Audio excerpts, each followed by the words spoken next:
Hello and welcome to my video. In this video, I'm going to show you more of and explain more of basics of ScrareScraper, with especially a higher focus on multiplayer. Now,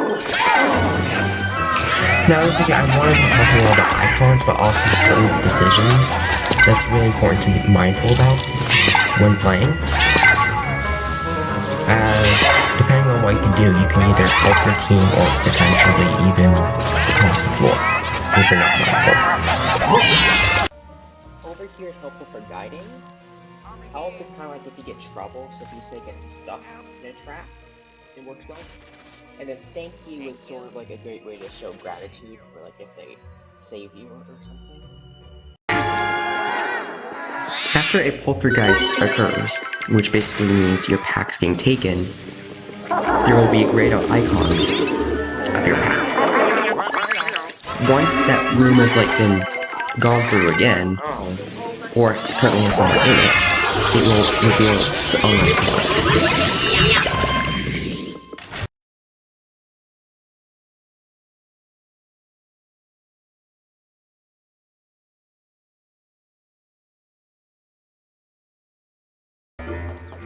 card. Floors will have no lights and no doormat beneath them. They will also not appear on the map. You can destroy them by shooting your plunger and pulling back. They will be on the side. They'll be partially. So the center is almost overlapping the side of the hallway on the map.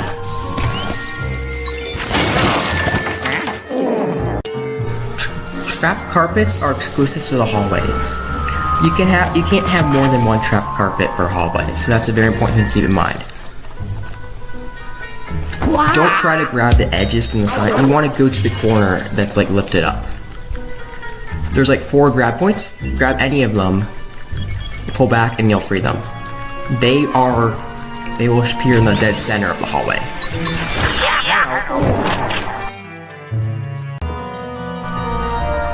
Trap wardrobes are exclusive to bedrooms and non-DLC floors. You free people the same way you would with the trapdoor. You can see that there's the crown there, and you can see there's the booth face there. That's how you tell the trap wardrobe part. When they're trapped, they'll be kind of overlapping the wall of the room. This is what the trap wardrobe looks like from the side here. When a player faints, you'll have red circles emitted from their body. A message in the bottom left-hand corner will also be initiated, reflecting this. To revive someone, you go up to them and press A repeatedly until they get up. So if you look at the map here, you'll notice that there's a ghost icon check marks. Those are rooms that have ghosts in them but are cleared. You will notice that there's also the little TV icon for the TVs, of course. Now, another important thing you'll notice how some of the rooms have borders that are more faded than others. This is because that tells you that the room was discovered by a teammate rather than you, or it'll come up that way if you get a map. However, once you enter a room that had those grayed out those lighter borders, it will then become darker.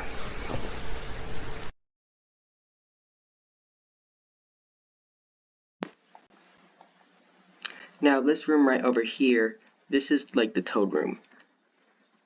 There's little icons here of the toads on the map. So you need to make sure you bring them over. That way they get to complete the floor.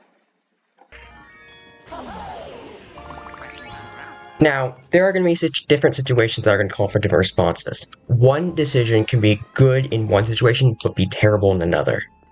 You will get better with this with experience. This hopefully will also help you get a better idea of how to judge what to do and when, and also why. You gotta remember, you have to keep your team in mind, not just you. You don't need to be spamming endlessly. There is still a bit of time it's not uncommon for people to spend a little time to get power-ups afterwards. Ideally, personally, I like to have 3, at least like everyone near by like 3 minutes, by 2 minutes in, so like when the clock here hits 3:00. That way, you at least have enough time to fight all the ghosts. The fact that you only have one room does make it a lot faster, but also hard at the same time. The other thing too is, if you look at the spamming here, you hear how annoying that is. So ideally, you don't want to do that, because it just... are you wanting to work with your team, or are you wanting to annoy your team? You know, that's a thing you gotta keep in mind.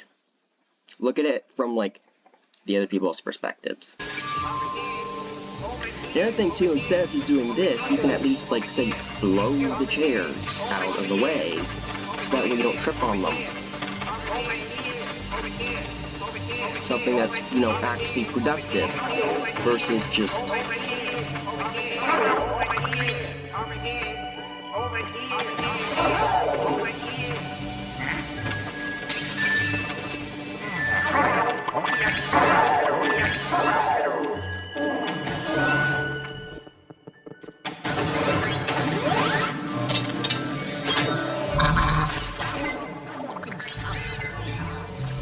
Now here, this is kind of what you want to do. If you notice someone's at the switch, and if it's like everyone else is at the switch, you want to just head over. The thing is that you don't have, that way you don't have to worry about this later on. You only need to do this once. And now, you might be thinking, well, why don't I go to the locked door? Well, the reason is quite simple. The switch requires everyone. The locked door only requires the person with the key. The switch, you have to have your pack, so if your pack gets taken, you can't open it until you get it back. The locked door, you can open without your pack. In fact, there's another area where I actually saw that literally happen. That is why you want to open the switch before the locked door. Like 99% cases. Unless there's like someone's AFK and you can't open it. Unless that's the case, you want to open the switch ideally like the first opportunity everyone's near it, or at the very least if you see like everyone else there, you want to head over. I know it's kind of annoying to not finish a room and just hold off on it, but ideally you really want to do that, as that way you can get out of the way. Because once you do it, it's done. You don't need to worry about it. Now, of course, if you do have the key, you do want to unlock the door after the floor switch is opened. That way, you can still get that taken care of. I've had times where people will, like, the person with the key will not do that and will go there way later, and it's costed the floor. Now here, I actually leave on purpose because I'm not I'm gonna leave right here. The reason why I'm doing this, because at first I wasn't sure if they're gonna go for the floor switch, because it's like if they're going all three and going for the floor switch, I want to go over to get it out of the way. So here, I realize, okay, now they're not going for that. Now I'm gonna look here at what Orange is doing specifically here.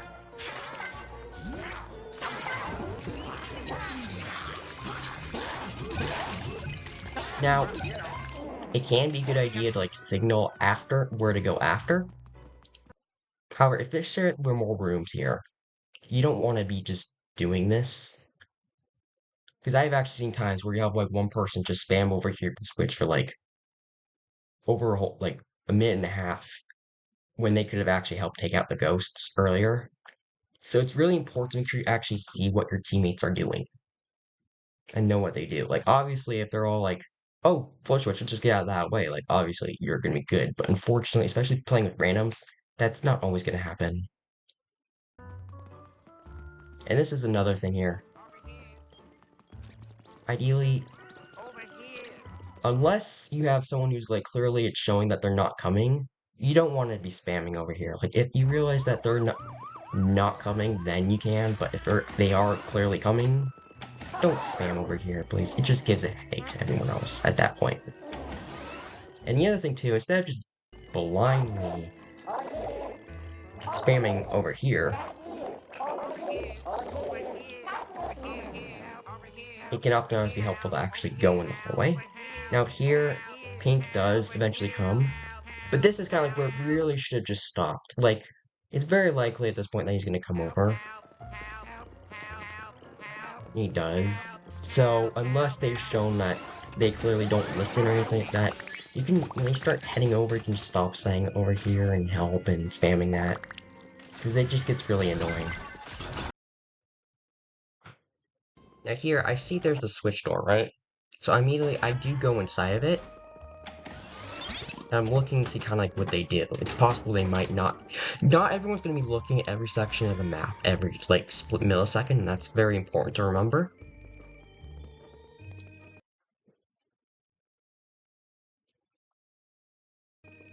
Here, I go, okay, I go here, I don't immediately spam, I kind of like seeing what they're gonna do here, because I don't want to just spam it.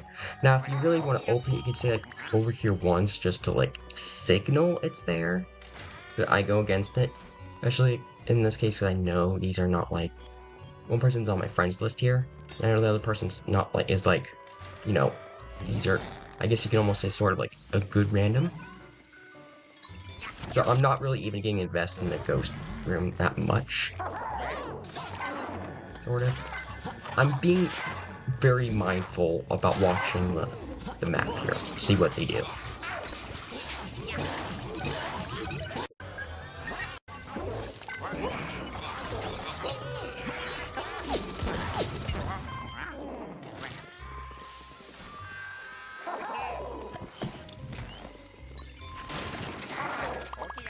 Here, I mean, we share the power-ups here, but that's not... There we go.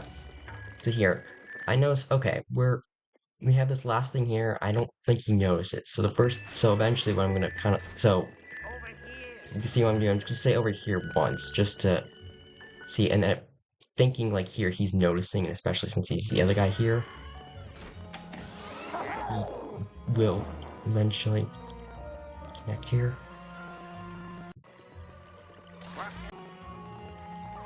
He just checks the thing here. Now, another thing here to keep in mind. Now, granted, I have the pause trick to get the map back early. Not everyone is going to know that you can do that. So spamming over here when they literally can't see the map at all is not helpful. If you'll have to like guide the person, and the way how you would guide the person is you essentially have it where you're really close, you'd be pretty close to the person, so that way they can always see you without relying on the map. So you're always in the camera view. That's actually what now here I'm realizing another thing that can help it a little bit is just turning the lights on can help out. So I just quickly do that. Now here I notice I don't hit over here or anything until I know that little like blip here.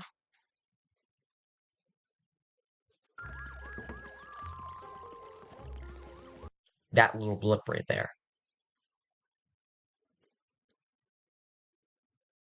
That right there is kind of like my cue to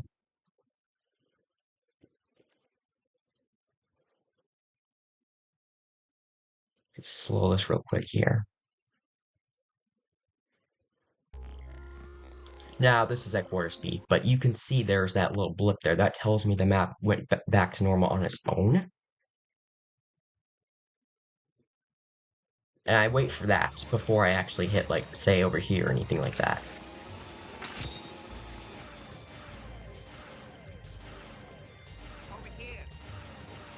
And I say it only once here, I think you can kind of, like, say... If you're spamming over here and then here, that can get kind of confusing, especially if there's, like, you have to go a very specific route to get there. Like, if there's a locked door. So it's mindful to not be spamming it if you're at the switch here.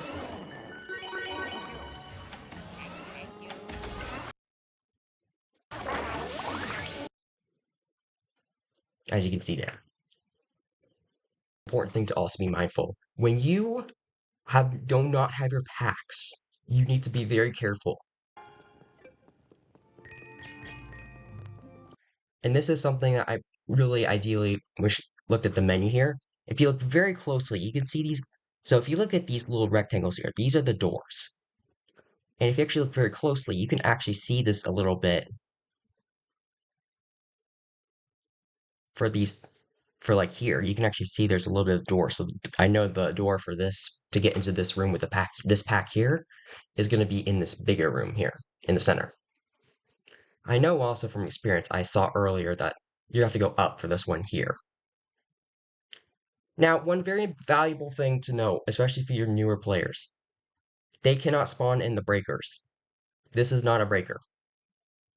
So the major difference between the breaker and the restrooms here is that breakers you access by going through the hallway. Restrooms you access by going through another room. Restrooms also cannot be attached to a room that's above them. So I know immediately that this pack here, I would have to go to the room on the bottom left to get it. Unfortunately, green here did not know this here. This is why you gotta be careful.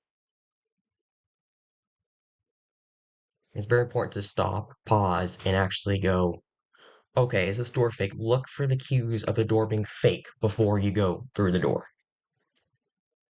For instance, there's no. I know that the rectangles are kind of covered by the pack, and that makes it really hard to see. But really, like, look for a doormat. If realistically, you can even just go say, if is there a doormat? No, then just don't go in it. Plain and simple.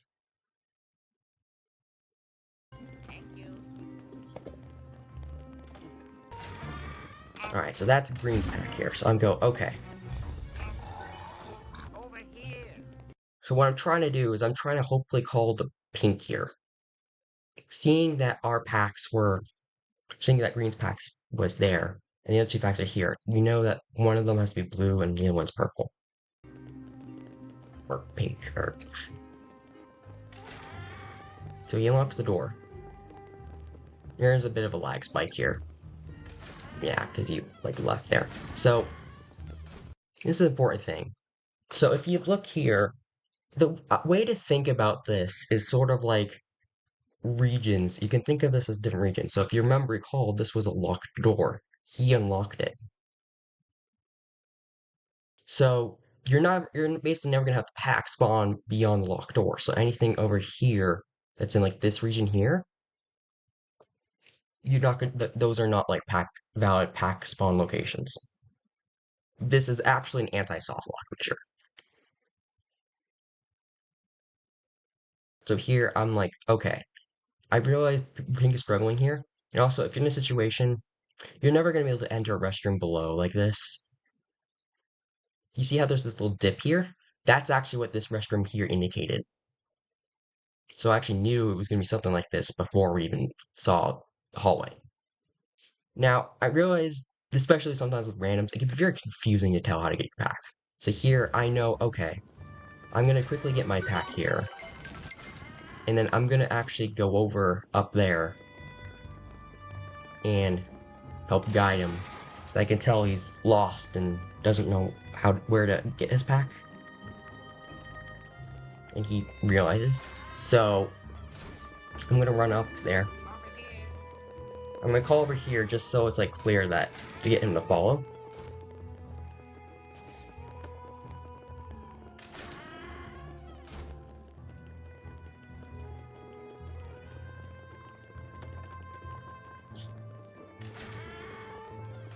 I'm gonna guide him over here.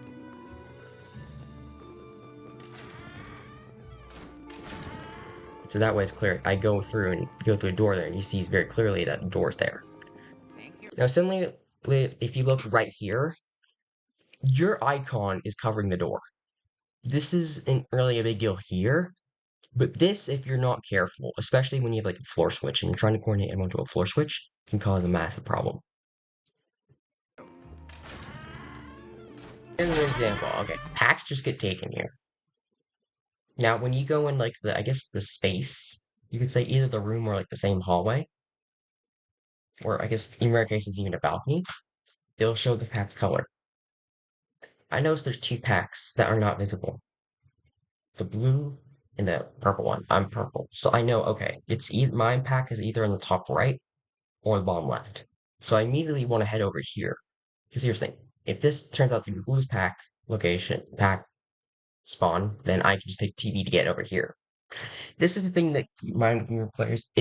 You can use the TVs to get there quickly, even if you don't have your pack. You don't need your pack to use the TV. Alright, so here I try to guide him over here because I know you can just go from here to here like much quicker. It's quicker to go through here than to walk all the way around.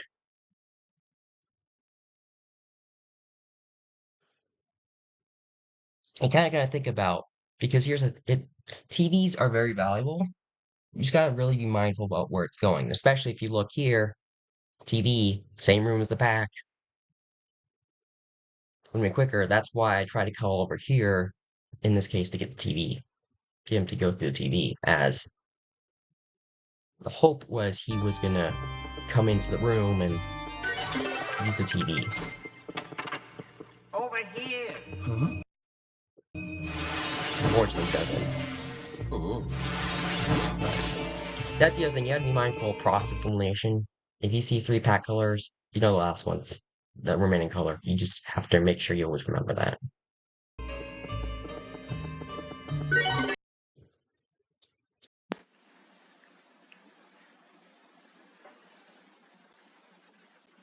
Now, one very important thing to remember about in Boolossus. There are the 4 boo statues on the corners. They are single use. They dispense 5 hearts. This is enough to heal you at like 100 HP.